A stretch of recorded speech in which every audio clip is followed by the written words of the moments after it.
afternoon, everyone. Good afternoon. Welcome to the Columbus Metropolitan Club. I'm Ellen Block, a director at Freedhoff. I'm also proud to serve as a member of the CMC Board of Trustees. Thank you to today's forum sponsor, G2G Consulting, and thank you to today's forum partners, the League of Women Voters of Metropolitan Columbus and the Columbus Dispatch. Thank you once again to our gracious host, the Ellis, for its generous support. We are also grateful to the Center of Human Kindness at the Columbus Foundation and the Columbus Dispatch for presenting our live stream being carried right now on CMC's social media platforms. Let's thank everyone supporting today's forum. Now there's applause. And now for today's forum, Unpacking the 2023 election. Every U.S. election now feels like a litmus test for the health and future of American democracy, and this year was no exception. Yesterday, Ohioans took to the polls by the millions to decide key issues, including an amendment to the Ohio Constitution to enshrine reproductive rights and a statute to legalize recreational marijuana for adults. Columbus voters also elected new city council members, a new mayor, and weighed in on funding levies for Columbus City Schools and the Columbus Metropolitan Library. Today, we dive into the 2023 election and check in on the health of the American democracy. It is my great pleasure to introduce today's distinguished panelists. BeMiller, political reporter for the USA Today Network Ohio Bureau. Meredith Freedhoff, chairman of the Franklin County Republican Party, with her very own fan club. Wendy Smyth, are you ready for this title? This is amazing. Ph.D. professor of women's gender and sexuality studies and senior vice provost for inclusive excellence at The Ohio State University. And Doug tells me she holds a Ph.D. in political science. Amazing. We also have Julie Womack, head of organizing for Red Wine and Blue. And our host, returning to CMC, Julie Carr Smyth, government and politics reporter for the Associated Press. You can read about all of today's panelists and their biographies by scanning the QR codes on your table. Julie, welcome back to CMC, and we look forward to today's conversation.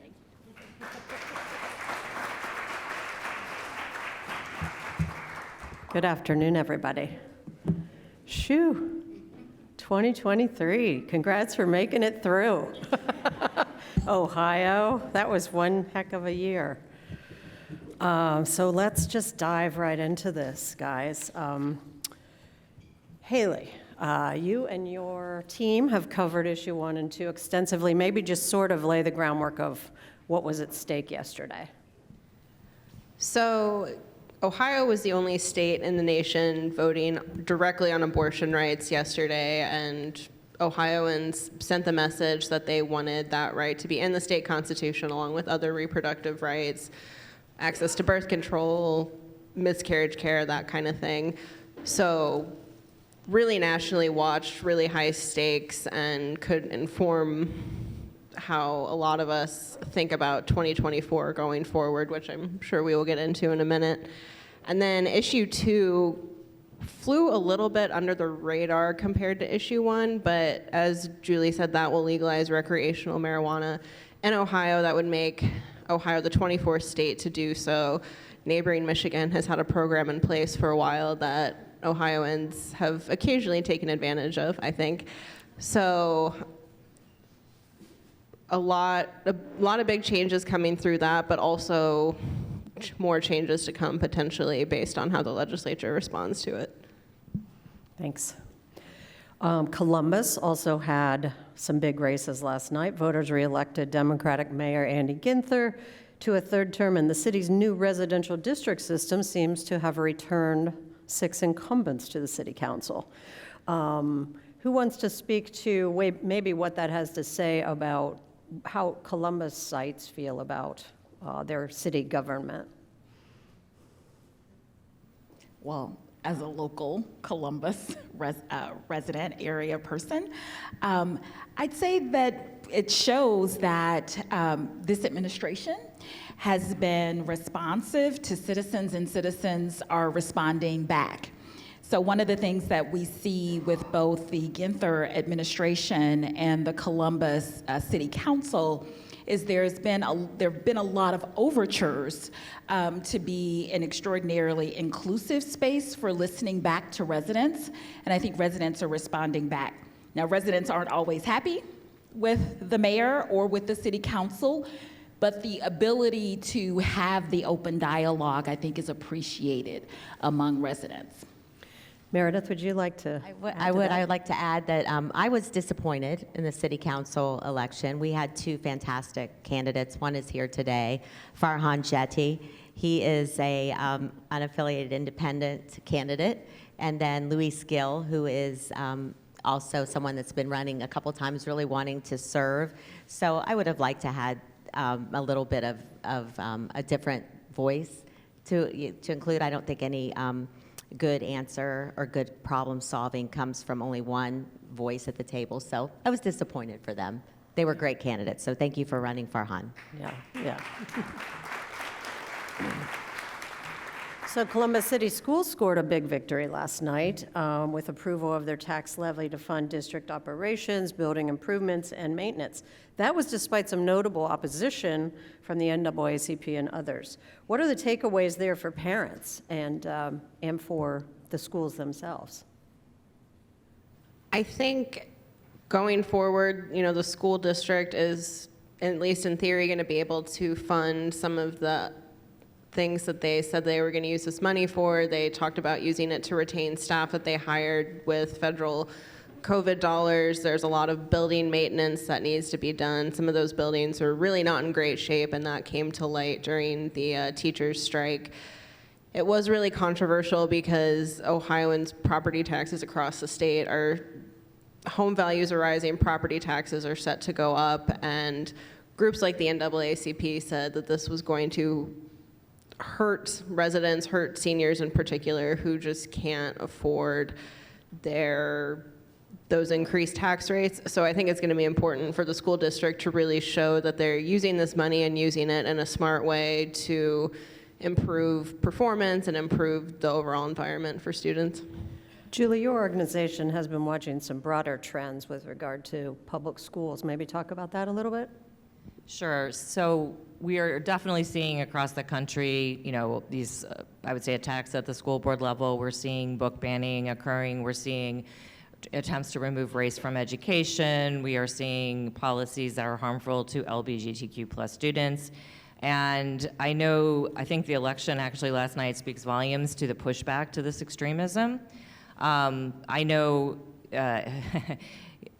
not only have we seen, people coming to school boards and trying to, cause chaos at that local level, that's bleeding into also library boards and attacks on public libraries, trying to remove literature and then trying to defund these libraries. And I haven't looked at all the results, but from what I've seen so far in Ohio last night, school boards pushed back. The voters pushed back on that extremism. They wanted to see those common sense candidates at their school board level. And the Columbus Metropolitan Library did have its first levy in 13 years, which also was approved. Any surprises there or observations? Pure joyfulness. Our libraries here in Central Columbus are just the gem of our community. So that is a space that I think unites us all in terms of our affection for our libraries. And so I was just quite joyful last evening that we were, as a community, supportive of our libraries. Okay, now let's dig into issue one. Last night's results continue a winning streak for pro-abortion rights groups in the wake of Roe v. Wade being overturned last summer at the U.S. Supreme Court. Beyond that, abortion rights proved to be a winning issue in the Kentucky governor's race, in a Pennsylvania Supreme Court race, and in the Virginia legislature. Wendy, tell us more about how Ohio fits into that national picture. So sure, as you alluded to in the question, we are following a trend in which abortion supporters would consider themselves running the table when it comes to ballot initiatives. And we really have to think a bit more broadly about what this means for the ways in which Americans have responded to the reversal of Roe v. Wade. There's concern, and I think that these ballot initiatives show that Americans, by and large, are supportive of some levels of choice. And we can get into various conversations about the ways in which we see differences that break out by various groups. But what we're seeing is resoundingly, people are supportive of a woman's right to choose and felt that the Supreme Court has gone too far and that we really needed as states to be able to have the conversations in our states. It was very interesting, I would say, and hopefully we can have some dialogue here about it as we're thinking about what happens for 2024. As the question also alludes to, this is repercussions in this, when we look across the nation, and what we're seeing for the ways in which citizens are voting in the State House, in Virginia, Governor's Mansion, in Kentucky. We're also seeing an emphasis on state Supreme Court races. And so this question of a woman's right to choose and reproductive health in the hands of women is driving a number of different levels of races. And so we have to ask ourselves a question of why that is the case.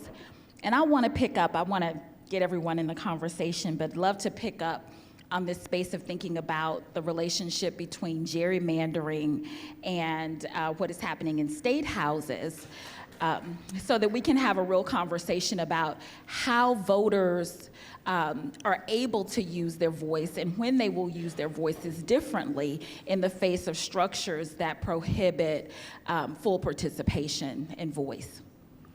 Does anyone want to speak to the gerrymandering issue, or, yeah? Well, I was going to touch on issue one still.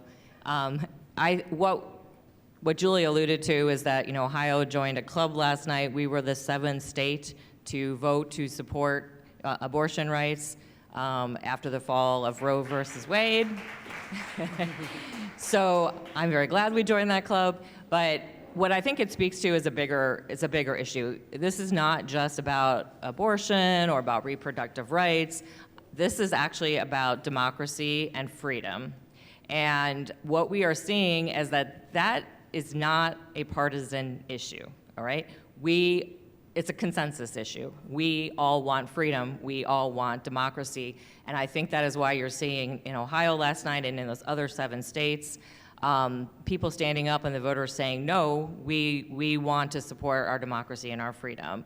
In Ohio, for example, 18 counties that supported Trump in 2020 voted yes on issue 1 last night. So like I said, this is a across the board bipartisan issue, and I think it will have a big impact when it comes to talking about gerrymandering. I know people are not only wanting to protect their rights. From myself, I have 2 daughters. I want to make sure they have the same rights that I had. But we have seen so many women in our organization who had never once gotten involved in politics. And then they found out that they could sign a petition to get abortion on the ballot, and then all of a sudden they're like, oh wait, I can do more than just sign this. I could actually maybe pass this around. And then the next thing we know, we have these women who are running hubs out of their home for us to get petitions distributed. It's waking a lot of people up to the rights that we could lose and the freedoms that we could lose. So I was very heartened by what I think was people standing up for freedom and democracy yesterday. Okay, and Meredith, we saw a host of different messages on the no side, and last night we heard a lot of sorrow, disappointment from that side, as well as some defiance. But the messages ran from, this was about parental rights, this was about gender-related surgeries, late-term abortions. There was even one that tried to appeal to voters by saying both Donald Trump and Joe Biden are against late-term abortions, 2 of the most unpopular politicians in the United States. So I don't know that worked. But we also saw the DeWines come out in an ad that I think was effective with some. I'm just wondering, if you think, which of those messaging strategies do you think resonated with opponents and what we might see carry through in 2024? I think that, the victories and losses have consequences. And to learn from a victory and learn from a loss is important. And right now, obviously, I'm disappointed about what happened with that. Last night, I supported voting no on issue 1 for several reasons. And the most important thing, I think, now is the issue 1 yes voters assured us that they are not going to promote late-term abortions, which 89% of Ohioans are against, and they are not going to go after parental rights, to have the authority to give consent to your child for medical procedures when they're underage. So I think that with that victory comes the accountability that we hold them to, that we're seeing what's happening in Michigan right now. Governor Whitmer is trying to repeal late-term abortions from their constitution and she's saying that's to ban partial birth abortions is unconstitutional. And that Michigan assured those folks that they were not going to do that. And as Ohioans, I want to do better. I want to make sure that the promises that were made to the yes voters are kept. And lastly, it would be my goal for us to focus on some positive things in this. I wish that no woman ever felt that her life would get better by aborting her child. I wish that every woman could take care of their child. I wish that, and I understand bodily autonomy, I understand everything else that goes with that. But in this day and age and of course I support contraception, and of course I support miscarriage care, I support all of that, all of us do. But I would like to see, and we're not, we talk a lot about rape and incest. That's another exception that's very important to people. Why in a society are we still dealing with rape and incest? And what are we doing about that anger against women, that hatred against women, and the mental illness that causes that? I would like to see our legislature focus on some solutions to these problems that making women victims. Thanks. So both sides accuse the other of peddling misinformation throughout this campaign. SBA Pro-Life America accused their rivals of running a campaign of fear with support from a left-wing media machine that acted as Planned Parenthood's PR department. During a briefing this morning, anti-abortion groups said the opposition ran a campaign of deception supported by Ohio's Republican establishment. Let's try to pull that apart. Haley, do you think Ohio voters were deceived, or is there something going on here? I think people are always distorting the truth during campaigns, and this certainly was no exception. Abortion, it's a really complicated, nuanced issue, and we saw, you mentioned some of the arguments about parental rights and things like that. I think a lot of comments that were made during the campaign lacked context. For instance, the amendment does allow abortions after viability if the health or life of the mother is at risk, but the context to that is that late-term abortions are extremely rare, and they tend to happen because of a medical emergency, things like that. That doesn't mean they never happen.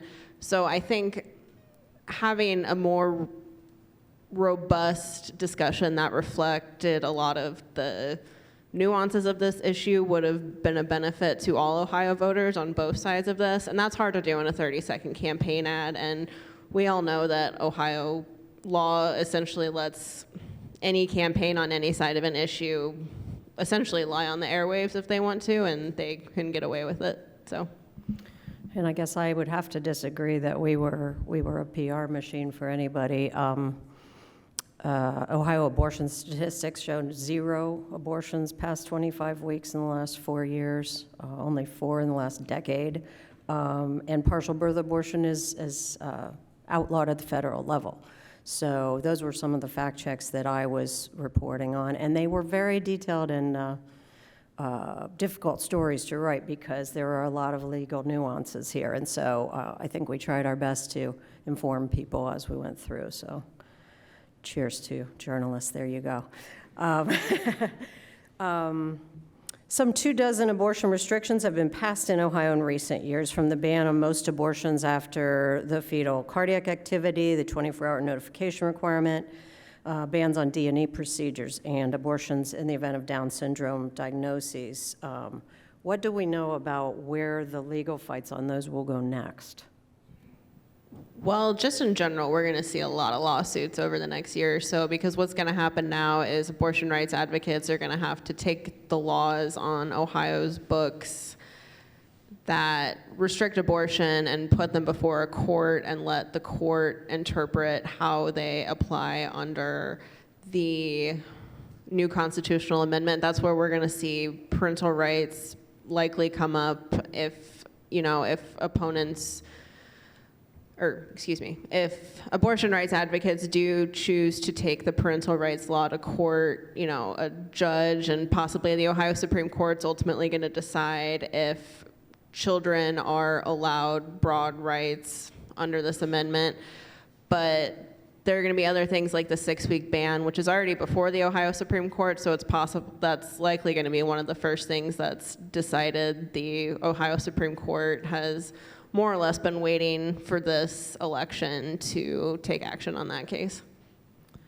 Yeah, in the interest of time, I'm going to move on to issue 2. The proposed law, which passed handily yesterday, calls for allowing Ohioans aged 21 and older to possess 2.5 ounces of cannabis in any form except extract and 15 grams of extract. They could also grow up to 6 plants individually and no more than 12 in a household. We heard last night from legislative leaders who are Republicans that they will revisit that law. It is an initiated statute, not a constitutional amendment, and so both the House Speaker, Jason Stevens, and the Senate President, Matt Huffman, have said there are things they would like to revisit with that before it becomes law, including the taxation provisions, maybe the THC levels and limits that are in it. I wanted to go to Julie and just ask, do you think Republicans run the risk of acting too boldly given the outcomes they saw from voters in August and yesterday? Like I said earlier, I think the voters rejected extremism. Unfortunately, there was a lot of disinformation, and a lot of it was coming from the government itself, and I think that voters saw that. We saw voters doing their research. We saw, what people were out there making on Google and searching, reading news articles, trying to get information, coming to websites like ours, to get that information. I think they were informed, and in terms of protecting their freedom, what they saw was that the government was the source of a lot of this disinformation. And, that just spoke volumes to the fact that they want to make sure that they're the ones in charge of protecting their freedoms. So I think there will be a continuation, from the Republican side of some of these extremist tactics. I don't think that that's going to stop. We have seen, passing a 6-week abortion ban. We have seen other things in the state of Ohio that the constituents last night showed that they were not in support of. So I don't think that is going to stop, but the voters, I do trust, and I do think that they are standing up and saying no to that is not what they want to see. Let's get back, go ahead, Meredith. Back to what you asked about issue 2.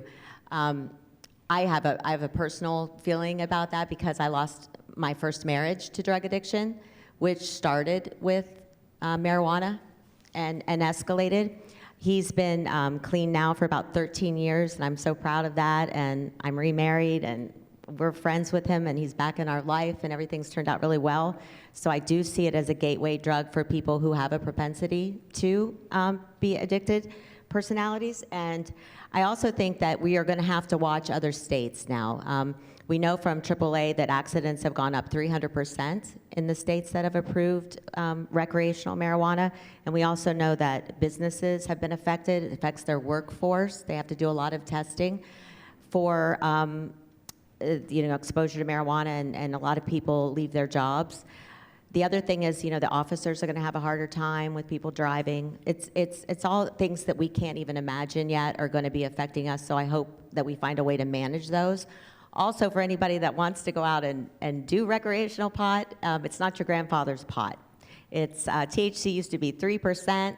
My dad's a 70s hippie, so I know. I lived it. And now the THC levels are 35%. So that's a big difference. So I do hope we come to some kind of agreement about limits there. I think it could be detrimental, especially to younger adults.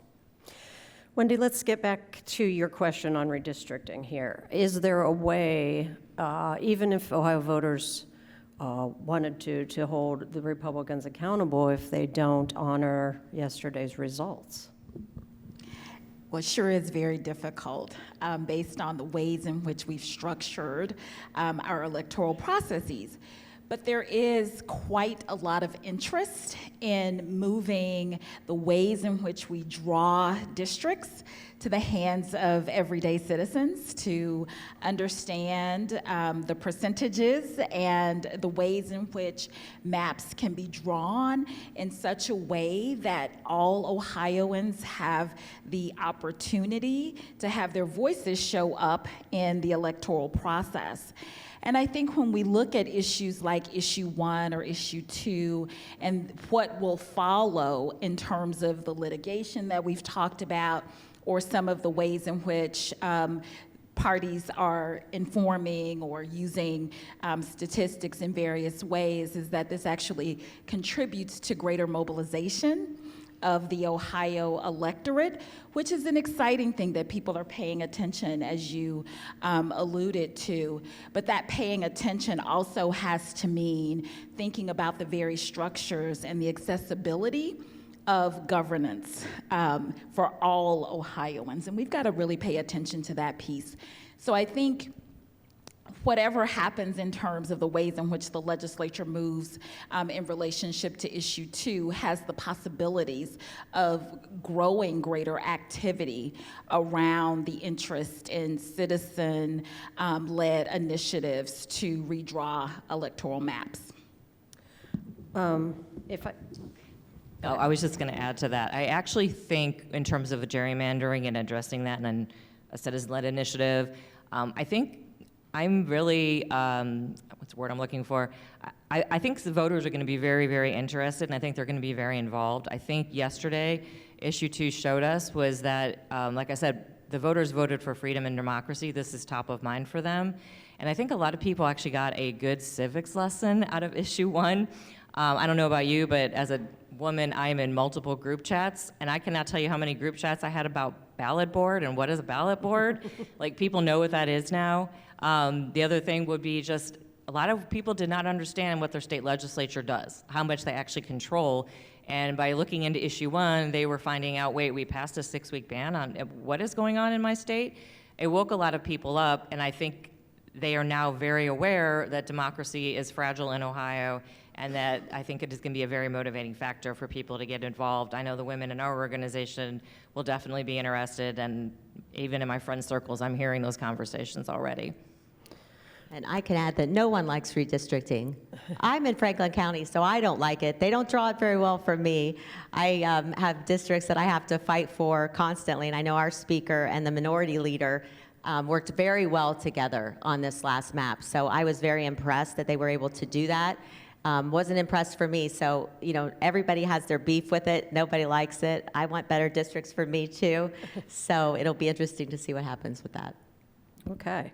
Let's turn to 2024, the coming presidential election. For better or worse, November 5th, 2024 is less than a year away now. So I'm curious what you all think yesterday's results foretell about some areas beyond abortion. Maybe starting with Meredith, how might the Republican U.S. Senate candidates be impacted by yesterday's results? I hope we get more engaged in the problems that are what you would call a kitchen table issue, the economy, crime, education. We have such bigger fish to fry, I feel like, right now in our communities. If a third grader isn't reading, they have just as much chance of not graduating high school as they do being incarcerated for a year. That's egregious to me. At a third grade level that their life would be decided on, I think that's terrible. Everyone's struggling with the economy. I saw a meme the other day that said, I don't want to party like it's 1999. I want to go to the grocery store and the gas station like it's 1999. People are really suffering. We brought up property taxes. People are moving out of good schools and good communities all the time because they just can't afford it. So I hope that's how we restructure what we're fighting about, what we're thinking about, and looking at candidates to understand how really we can make everybody's life better, from education to the economy and safety. We have a big safety issue right now in Columbus. This isn't the Columbus I grew up in. And how are we going to solve that? Those are the issues I'd like to see come around in 2024. Okay. So we'll move to questions from our live stream and in-person audiences in just a few minutes. If you have a question, please make your way over to the microphone now, which is in the back there. If you're watching online, please type your questions in the chat. Before we do that, I do have one final question I wanted to ask. I guess I'm going to pitch this one to Haley. What do you think yesterday and this year, 2023, said about the political dynamic in Ohio? We have heard for the last couple cycles, Donald Trump won this state with wide, impressive margins. Are we still no longer a bellwether state, or is our bell swinging back, or what's happening? It's been a weird year. I think if you look at yesterday's election in August, the thing that these elections had in common is that Ohioans on both sides of the aisle saw what they perceived as efforts to restrict their choice, restrict their freedom, restrict their ability to sort of participate in democracy, and they did not like that. In August, they rejected the proposed amendment to make it harder to amend the Constitution. That had support from Republicans and Democrats. Issue 1 and Issue 2 yesterday had support from Republicans and Democrats. But I think you can't take this year's elections and look ahead to 2024 and say Joe Biden and Sherrod Brown are going to have a super easy year. This is still a challenging state for Democrats, and I think for whatever reason, policies that are pushed by the Democratic Party in Ohio tend to be more successful than the candidates themselves. So it's still going to be a tough year for those guys, for sure.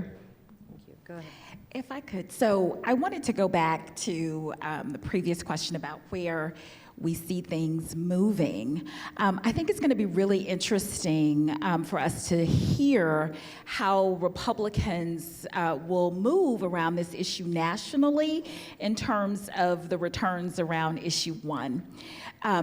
What we started to hear at the tail end of the campaign, I think, is very insightful in terms of what we will hear in a national conversation. I'm really curious on what the debate stage is going to look like tonight in terms of when this issue arises. Because if you all recall, in the last few days of the campaign, Governor DeWine started to talk about ways in which you could express a more moderate approach to the issues surrounding Issue 1. And I think that's going to be something that Republicans take up nationally, is a kind of yes but, yes and, or a no but, no and, which no and, I know. Yeah, but we'll hear that, I think.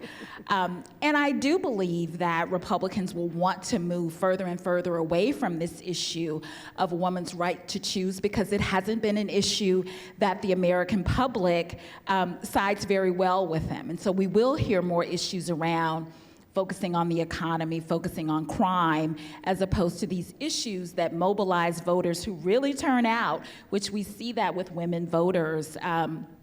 and the ways in which women voters get mobilized around these types of issues.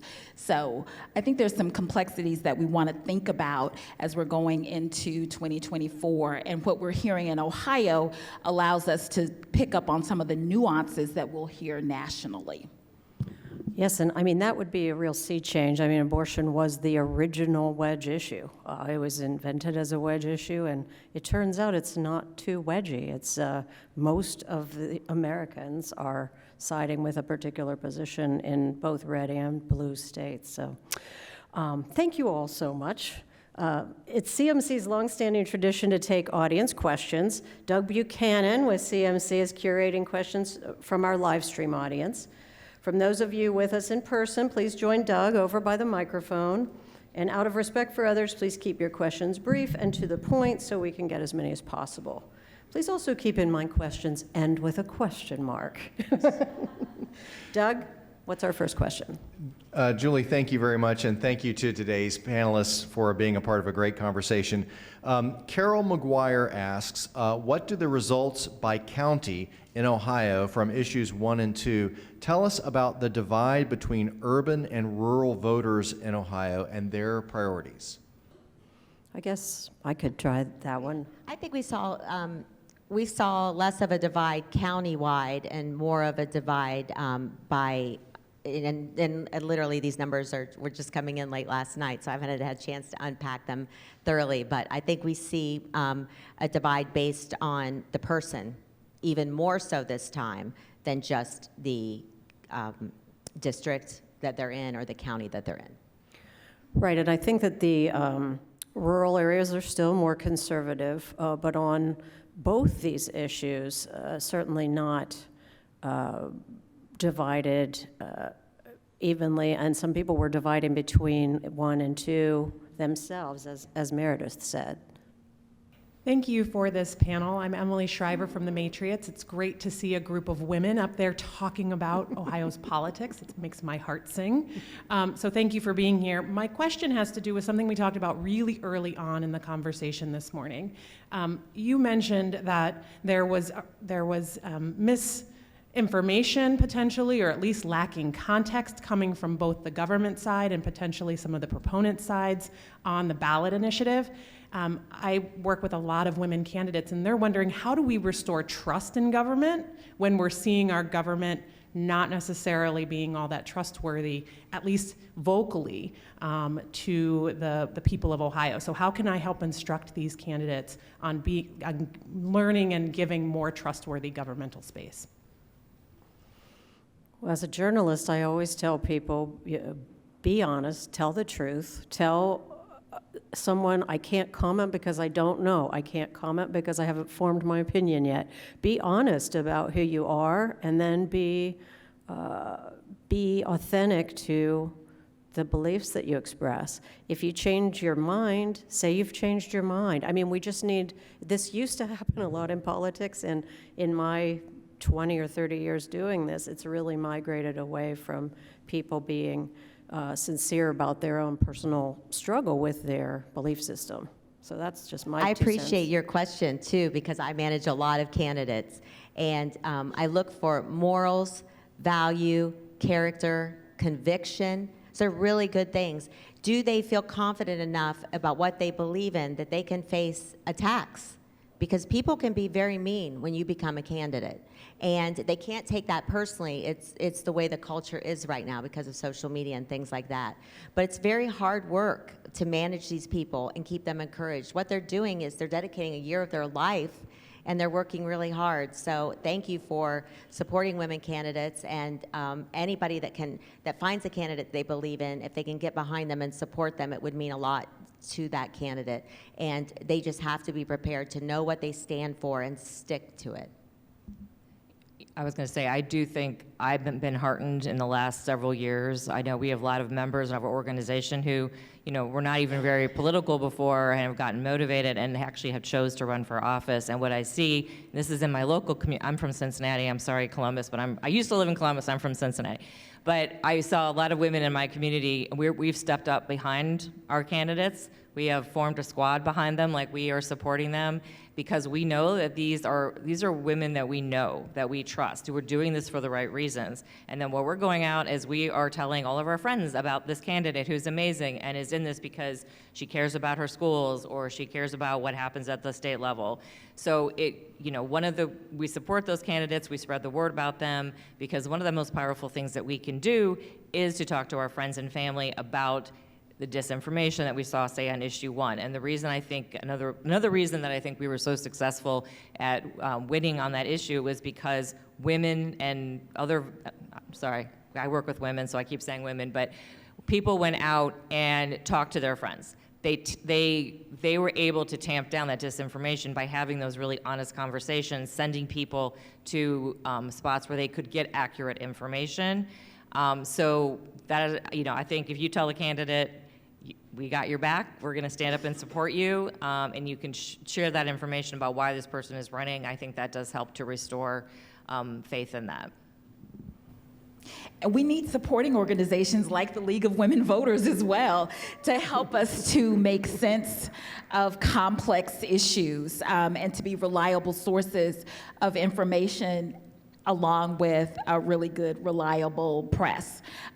Those are the kinds of fundamentals of democracy. So we don't only depend on the candidates to inform the public. We really need those supporting institutions to make to keep our democracy vibrant.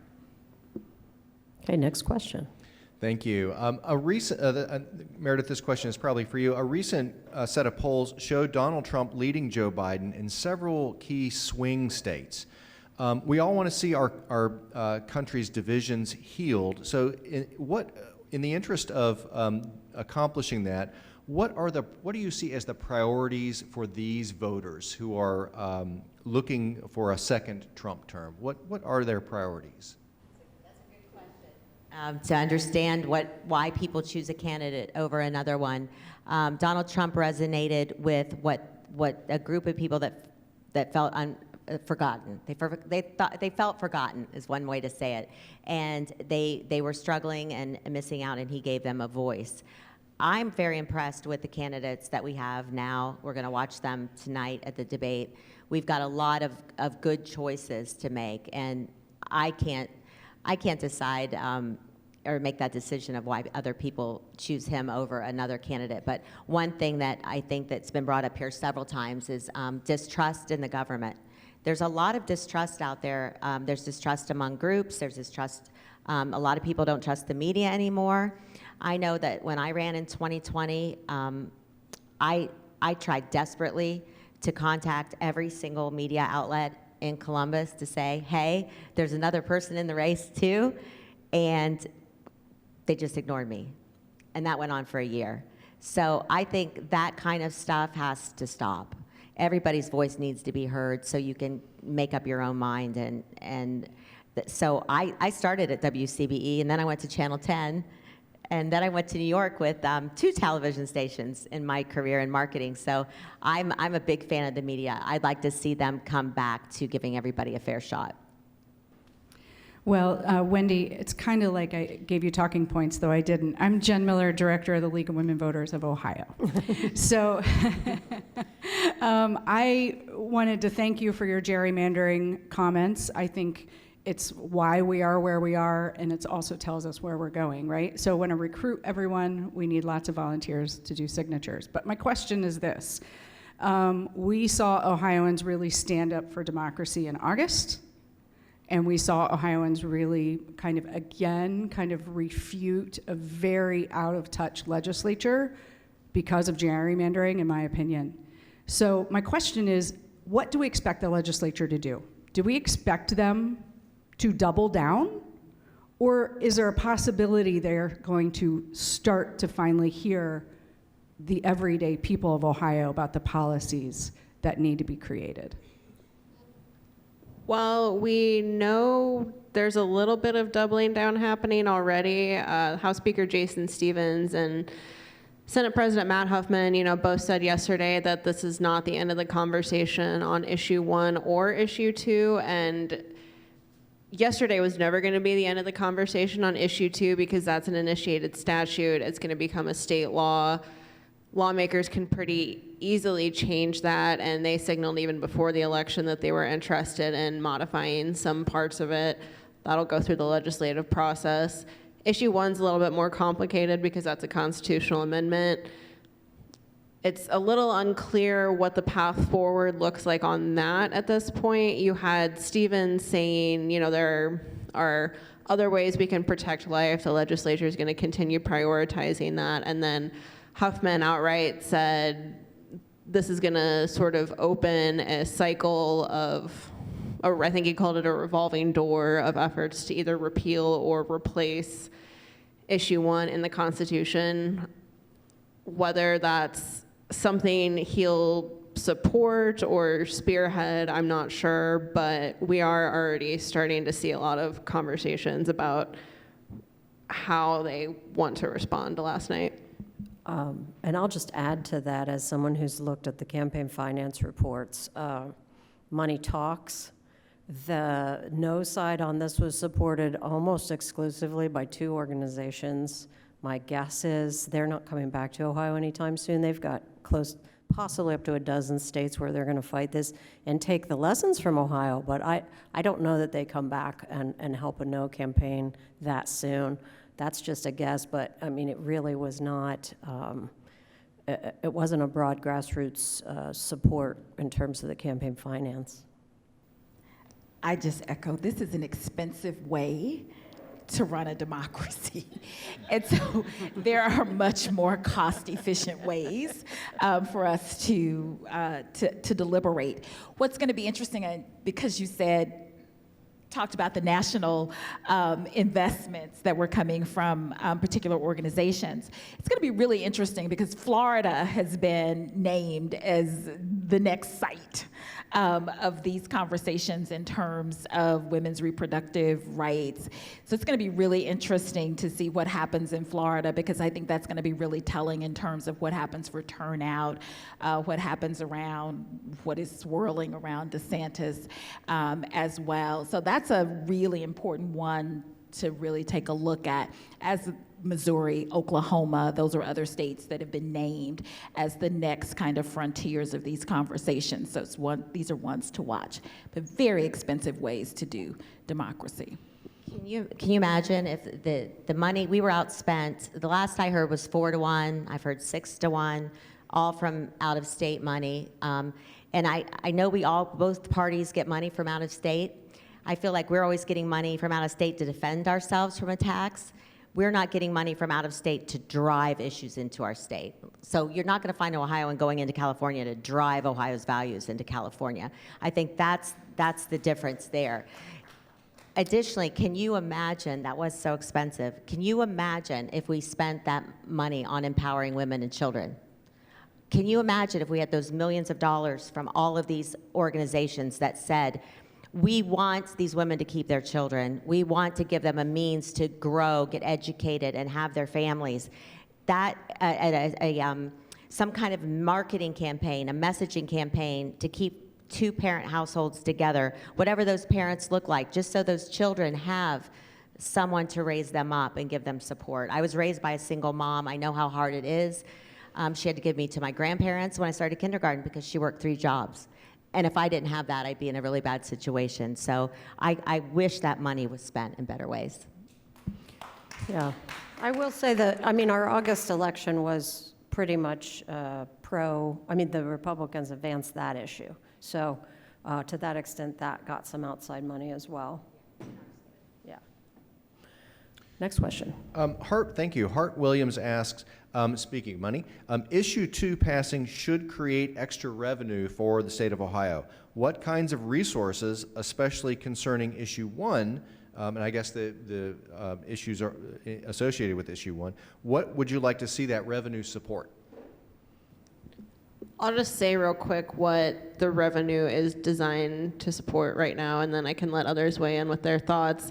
So right now, that's going to go to the social equity program within the cannabis legalization law, the municipalities with dispensaries, administrative costs, and something else that I can't remember because I'm sleep deprived. Addiction recovery, yes. But that's going to be another thing. There's going to be a lot of debate within the legislature about where that money goes. I think Stevens and Huffman both want to change that. So that's my quick spiel on that.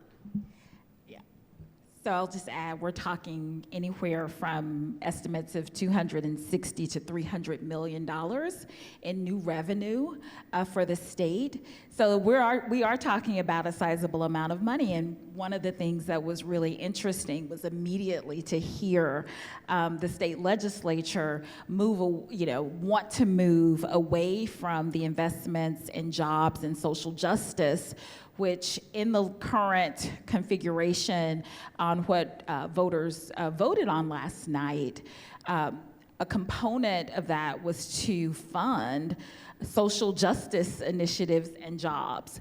And so we want to be really thoughtful and really listen closely as our legislators are saying that they are going to move away from or interested in moving away from the will of the people. Well, everyone, I wish I had more time, but I'm getting the wrap-up signal from Doug. It goes like this. So I'm going to turn this back over to Ellen Block for some concluding remarks.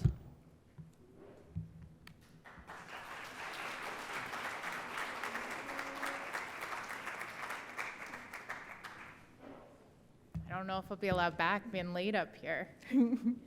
Well, everyone, I hope you found today's forum informative. I know I really enjoyed hearing the insights from our panel. Thank you so much to today's sponsor, G2G Consulting, and to today's partners, the League of Women Voters of Metropolitan Columbus and the Columbus Dispatch. And thank you to the Ellis for its support. We also want to thank our virtual seat patrons and the Center for Human Kindness at the Columbus Foundation and the Columbus Dispatch for presenting today's live stream. And we could not do this without all of you. Thank you. And our very special appreciation to today's panel, Haley BeMiller, Meredith Freedhoff, Wendy Smyth, Julie Womack, and Julie Carr Smyth. Thank you, ladies.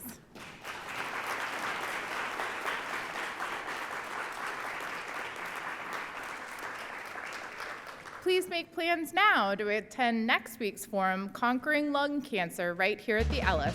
Thank you again, everyone, and have a great afternoon.